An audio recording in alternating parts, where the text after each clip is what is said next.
صاحب کوئی سوال ہے یا یہ سوال ہے میرا بتائیں پھر لیکن وہ لمبا ہو جائے گا، لمبا ہو جائے گا. بار صدق کا میں چاہتا ہوں کہ وہ جو کہتے ہیں کہ بڑا ظلم کیا حضرت ابوبکر صدیق نے حضرت ان کے اوپر، تو ان کا نام مجھے حضرت فاطمہ رضی اللہ عنہا تھا، موروثی حق تھا جی جس کو حضرت ابوبکر نے محروم کر دیا، جی یہ کہہ کر کہ رسول اللہ صلی اللہ علیہ وسلم کا ورثہ، وہ ورثہ جو خدا تعالیٰ نے آپ کو چیزیں عطا کی تھیں، آپ نے خود فرما دیا کہ میری اولاد وہ ورثہ نہیں پائے گی، لیکن اس کے باوجود جتنا حصہ آپ نے اپنے لیے استعمال کیا اور مخصوص فرما دیا، اس کا ورثہ پھر بھی تقسیم ہوا. اس لیے یہ بنیادی مسئلہ ہے جس کو سمجھنا ضروری ہے. حضرت رسول اللہ صلی اللہ علیہ وسلم کی زرہ ورثے میں تقسیم ہوئی، آپ کی تلوار ورثے میں گئی، اور بھی چھوٹے چھوٹے ایسے ہیں استعمال، چھوٹی چھوٹی چیزیں ایسی ہیں جو حضرت صلی اللہ علیہ وسلم کے وصال کے بعد آپ کی ذاتی ملکیت میں موجود تھیں، وہ تقسیم ہوئی ہیں. مگر تمام عالم اسلام کی فتوحات کے نتیجے میں جو کچھ ہاتھ آیا، اس سے اگر وقتی استفادہ آپ نے فرمایا ہے تو اپنے خاندان اور جائیداد کا حصہ نہیں بنایا اس کو، اور اس پر باقی آپ کی ازواج مطہرات نے بھی کلیم نہیں کیا اس سلسلے میں. باغ فدق کو یہ کہنا کہ یہ اسی قسم کا ورثہ تھا جیسے آپ کی ذاتی ملکیت میں موجود چیزیں تھیں، حضرت ابوبکر کے نزدیک یہ بات غلط تھی. ٹھیک ہے، اور آپ نے فرمایا میں اس کو قبول نہیں کرتا. یہ دوسری نوعیت کا ورثہ ہے جو اسلام کی فتوحات سے تعلق رکھنے والا تمام عامت المسلمین کے فوائد میں استعمال ہوگا. اب اس بحث کے دلائل دونوں طرف سے دیے جا رہے ہیں، کس کے زیادہ مضبوط ہیں کس کے کم مضبوط ہیں. اس بحث میں ہمیں پڑھنے کا حق بھی نہیں اور ضرورت نہیں ہے کوئی. اس کی وجہ یہ ہے کہ ایک اور بھی ساتھ ایسی ہی بحث اٹھائی گئی، اور وہ روحانی رشتے کی تھی، اور اس بحث میں جو زیادہ اہمیت رکھتی تھی، خود حضرت علی فتویٰ جو بیٹھے ہیں کہ ابوبکر کی بات درست اور میری بات غلط، یا میرے متعلق یہ کہنے والوں کی بات غلط. شیعوں نے یہ مسلک بنایا اور کہتے ہیں کہ حضرت علی رضی اللہ تعالیٰ عنہ بھی اسی مسلک پر قائم تھے کہ خلافت آپ کو ورثے میں ملی تھی، اور باغ صدق کی کیا حیثیت ہے خلافت کے سامنے؟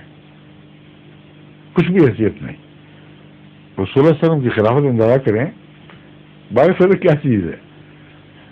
اب حضرت ابوبکر صدیق کے زمانے میں جب حضرت علی رضی اللہ تعالیٰ عنہ نے آپ کی بیعت کر لی تو روحانی ورثے کا جھگڑا تو وہیں طے کر دیا، سمجھ گئے؟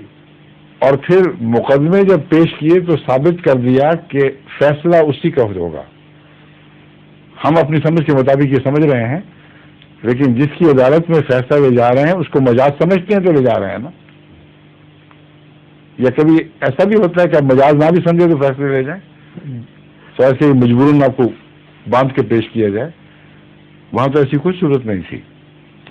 حضرت علی رضی اللہ تعالیٰ عنہ کا استنباط اس سے برعکس تھا جو میں نے ابھی آپ کے سامنے حضرت ابوبکر صدیق رضی اللہ تعالیٰ عنہ کی سوچ کے طور پر پیش کیا ہے. آپ کا استنباط یہ تھا کہ باغ صدق ان چیزوں میں سے ہے جس کو حضرت صلی اللہ علیہ وسلم نے اللہ تعالیٰ کے حکم کے تابع اپنی ذات میں استعمال کے لیے مخصوص کر لیا تھا، اور سارے اہل بیت اس سے استفادہ کرتے تھے. اس لیے ایک ایسا ذریعہ معاش ہے جو الہی احکامات کے مطابق حضرت صلی اللہ علیہ وسلم کا ذاتی حق بن گیا تھا. اس لیے وہ جو ہم معاشر الانبیاء نہ ورثہ پاتے ہیں نہ ورثہ دیتے ہیں، اس حدیث کا یہاں اطلاق نہیں ہوتا. اور اس پہلو سے اس دلیل میں بڑا وزن بھی بنتا ہے، کیونکہ گزشتہ انبیاء نے ورثہ دیا اور سلطنتیں بھی ورثے میں پائی گئیں، جیسا کہ حضرت داؤد کی سلطنت کو سلیمان وارث ہوئے، اور ان شاہی محلات کے بھی ہوئے، عظیم شان نعمتوں کے بھی ہوئے جو حضرت داؤد نے کے دور میں حاصل ہوئی تھیں۔ آپ کے بعد آپ کا بیٹا بھی کچھ عرصہ کے لیے جو نائل تھا وہ بھی ان پہ بیٹھا۔ تو یہ گواہی جب دیکھیں تو بڑی عظیم گواہی ایک بن جاتی ہے۔ اب دو چوٹی کے بزرگ بہت ہی عارف باللہ اور عظیم انسان ہیں جو استنباط میں ایک دوسرے سے اختلاف کر رہے ہیں، اور استنباط کا اختلاف جائز ہے، مگر فیصلہ اس کا ہوگا جس کو خدا مجاز بنا دے۔ پر حضرت علی رضی اللہ تعالیٰ عنہ نے جب وہ فیصلہ قبول فرما لیا اور پھر جھگڑا نہیں کیا، نہ بیعت فسخ کی کہ آپ تو جابر ہیں، آپ تو غلط فیصلے کرتے ہیں، سر تسلیم خم کیا اور کامل وفا دکھائی۔ اب کون سر پھرا ہے جو اس مسئلے کو دوبارہ اٹھائے، ان جھگڑوں میں پڑے اور آج یہاں فیصلے دینا شروع کر دے کہ حضرت علی غلط تھے اور ابوبکر غلط تھے؟ نہایت ہی احمقانہ کوشش ہے۔